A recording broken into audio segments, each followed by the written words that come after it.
కేసీఆర్ దాన్ని చీల్చి చెండాడతానని చెండాడతాడు ఆయన.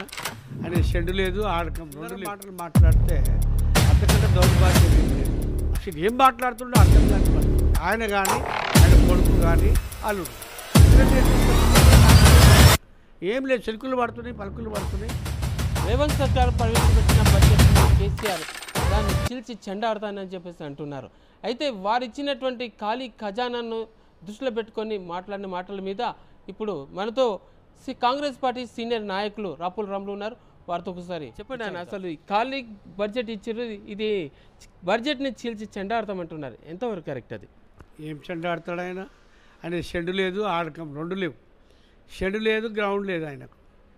తాడు బొంగరని మనిషి మాటలకి ఏం వాల్యూ ఉంటుందండి? కానీ ఆయన అర్థం చేసుకోవాలి. 10 సంవత్సరాలు ఉద్యమం చేసిండు, 10 సంవత్సరాలు ముఖ్యమంత్రిగా పనిచేసిన వ్యక్తి అంత చిల్లర మాటలు మాట్లాడితే అంతకంటే దౌర్భాగ్యం ఏం లేదు. ఎందుకంటే ఒక ఉందాతనం అనేది ఉండాలి, ఉందాతనం అనేది ఉండాలి. ఒక ముఖ్యమంత్రి స్థాయి వ్యక్తికి ఎట్లా ఉండాలంటే మంచి చేసినా ఎవరైనా సమర్థిస్తే ఆయన విలువలు పెరుగుతాయి. ఈయన దాంతో ఇప్పుడు చెప్పిన మాటతోటి మొత్తం ఆయన ఇంకా దిగజారిపోతున్నాడు. ఇప్పటికే దిగజారుతుంది. అసెంబ్లీలలో 39, పార్లమెంట్లో గుండుసుని ఇచ్చారు. ఆ గుండుసున్నది ఇంకా 4 సున్నాలు ఎట్టట్టున్నాయి అని. కాబట్టి నేను అనేది ఏంటంటే కేసీఆర్ గారు ఏది మాట్లాడినా ఆయన ఎలక్షన్లో ఓడిపోయింది కదా, ఓడిపోయిన యొక్క అది ఆ టెన్షన్ ఇంకా పోలే ఆయన, ఆ బాధ పోక అసలు ఏం మాట్లాడుతుండో అర్థం కాని పరిస్థితి. ఆయన కానీ ఆయన కొడుకు కానీ అల్లుడు కానీ. ముఖ్యంగా ఈరోజు బడ్జెట్లో సుమారు 3 లక్షల బడ్జెట్ అనుకోండి, దగ్గరగా 3 లక్షల కోట్ల బడ్జెట్లో వ్యవసాయానికి పెద్దపీట వేసింది కదా, 72,000 పైచిలకు కోట్లు కదా. అదేవిధంగా విద్యా వైద్య రంగానికి కూడా 21 లక్షల కోట్లు, వేల కోట్లు విద్యారంగానికి ఇచ్చారు, వైద్య రంగానికి ఇచ్చారు. కాబట్టి ఇంతకంటే ఈ బడ్జెట్ ఏమున్నది? ఏమంటే ఈయనేమి మిగిలించిపోయింది ఏమన్నా ఖజానా, ఏమైనా రాబడి సోర్స్ పెట్టిపోయిందా? ఏమున్నది? మొత్తం ఖజానా ఖాళీ, సున్నం సెక్రటరియట్ వేసిన సున్నం కూడా నాకిపోయింది ఆయన. ఏం లేదు, చెలుకులు పడుతున్నాయి, పలుకులు పడుతున్నాయి, ఆ బాత్రూంలో లీకేజీలు వస్తున్నాయి. ఆయన పట్టుకొని ఆయన మాటకు వాల్యూ ఉంటే ఎట్లా? ఇంకొకటి హరీష్ రావు మనం మాట్లాడుతుండు, మేము అప్పులు తెచ్చిండు కరోనా కాలంలో 20,000 కోట్లు మేము ఖర్చు పెట్టి తెచ్చినాము, అప్పులు తెచ్చినాము. ఇంకొకటి ఏదో మొత్తం మీద 30,000 కోట్లు మేము తీసుకొచ్చినాం అంటున్నాం. అసలు కరోనా మీద మీ ముఖ్యమంత్రికి ఆయనకు అవగాహనలే లేదు. కరోనా వస్తుంది ప్రపంచాన్ని ముంచెత్తినట్టుందంటే ఏం కరోనాయా?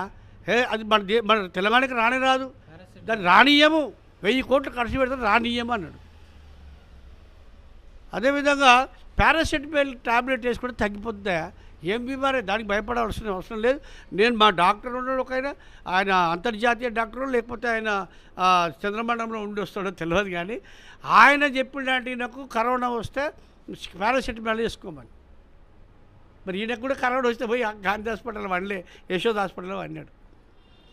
అదేవిధంగా ఆయన బట్టవాది మాటలు ఒకటి ఉండా, దళిత ముఖ్యమంత్రి మోసం, 3 ఎకరాలు మోసం, కేజీ నుంచి పీజీ మోసం, డబుల్ బెడ్రూమ్లు మోసం, దళిత బంధు దగ. ఆయన ఏం మాట వాల్యూ ఉండదు. కాబట్టి నేను అనేది ఏంటంటే ఆయన ఓడిపోయిన దాంట్లో అనేక మాట్లాడుతుండు. హరీష్ రావు కూడా ఆయన కూడా ఏం మాట్లాడుతుండో అర్థమవుతలేదు. కొంత అంతో ఇంత విలువలు ఉన్న మనిషిగా అనిపిస్తుండే, మాట కట్టుబడే టైప్గా అనిపిస్తుండే, కానీ అది కూడా లేదు ఆయనకు.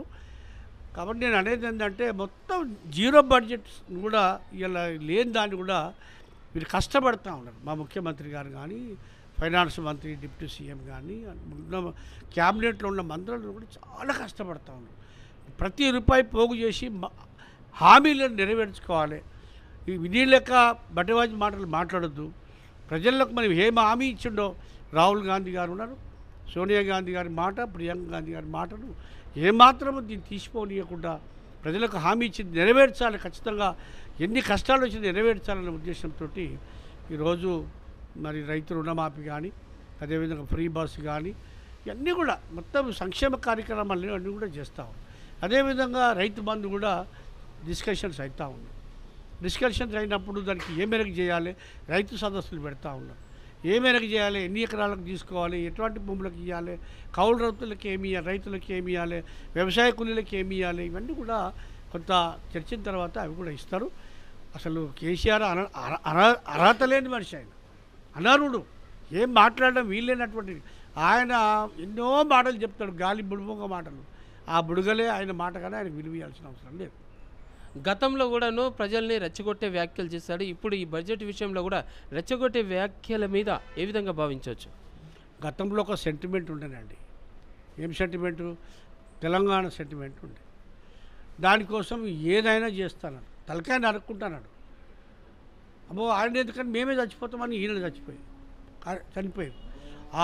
ఆ డైలాగ్ కొట్టేవరకల్లా ఒక భావోద్వేగానికి గురైనటువంటి యువకులు పెట్రోల్ పోసుకున్నారు. కొందరు పోలీస్కి ఇస్తే లాంటి వ్యక్తి కాల్చుకొని చనిపోవడము, ఎంతోమంది చనిపోవడం జరిగింది. ఇప్పుడు ఆ సెంటిమెంట్ లేదు, ఆయన సెంటిమెంట్ అయిపోయింది. తెలంగాణ వరకు సెంటిమెంటు, తెలంగాణ వచ్చేసింది. 10 ఏళ్ళు నీకు పవర్ ఇచ్చారు, అధికారం ఇచ్చారు. అధికారంలో నువ్వు ప్రజలకు చేసింది లేకపోగా నువ్వు, నీ కుటుంబం, నీ అల్లుడు, బిడ్డ, నీ కొడుకు మీరు బాగుపడ్డారు. మీకు తెలంగాణ బంగారు తెలంగాణ అయింది, కానీ ప్రజలకేం ఒరిగింది? ఎంతమందికి ఉద్యోగాలు ఇచ్చినావు? అసలు మన తెలంగాణ వచ్చిందే నీళ్ళు నిధులు నియామకాలు. నీ ఉద్యోగాలు నడిచినావు. మా ముఖ్యమంత్రి గారు పవర్లోకి వచ్చినాక 6-7 నెలలకే ఇలా 30,000 ఉద్యోగాలు మొన్న ఇచ్చిండు. గ్రూప్ 1, గ్రూప్ 2 పరీక్షలు పెడుతుండు, డిఎస్సి పెడుతున్నాడు. రేపు మళ్ళీ ఇంకొక 30,000 ఉద్యోగాలు ఇవ్వబోతా ఉన్నాడు. ఇట్లా కాంగ్రెస్ అంటేనే ఒక భరోసా, ఒక నమ్మకం, ఒక విశ్వాసమైనటువంటి పార్టీ. ప్రజలకు హామీ ఇస్తే తప్పనటువంటి పార్టీ కాంగ్రెస్ పార్టీ. కాబట్టి ఆయన రెచ్చగొడితే ఉద్రేకంగా రెచ్చిపోమంటే వీళ్ళు ఎన్నికలలో కూడా రెచ్చగొట్టిండు కదా, తిరిగి పార్లమెంట్ ఎన్నికలలో. మరి ఏమైంది? మరి గుండుసుని ఇచ్చింది కదా, పేద గుండుసుని ఇచ్చింది కదా. కాబట్టి ఇవన్నీ కూడా ఎవరు నమ్మరు. ఆయన అయిపోయింది, ఆయన చాప్టర్ క్లోజ్. ఆయన కొడుకుని ముంగడ పెట్టి మాట్లాడుతూ ఉన్నాడు, అల్లుడు వదికి మాట్లాడుతూ ఉన్నాడు. అవన్నీ కూడా నమ్మే రోజులు లేవు. ఏడనా వీళ్ళు ఎక్కడ? అసలు కేటీఆర్ కూడా ఒక యువరాజు, ఆయన ఒక ప్రిన్స్, ఎవరు పెద్ద ఆయన ఒక ఏమంటారు రాజు, కింగ్. ఈయననేమో యువరాజు. రాజరిక పరిపాలన, నియంత్రణ పరిపాలన మరి చేసిన వ్యక్తులు ఇలా ప్రజలకు వచ్చి రెచ్చగొడతాము, ఆటోలో తిరుగుతాము, ఇంకేదో తిరిగి నువ్వు ఆటోలో తిరిగి దేక్కుంటూ పోయినా నేను దేక్కటోడు ఎవరు లేడు. కాబట్టి అవన్నీ కూడా ఎవరు నమ్మే పరిస్థితి లేదు. ఇది పరిస్థితి.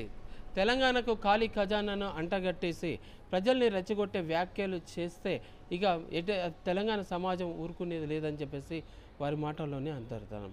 కీర్తి శ్రీనివాస్, హైదరాబాద్.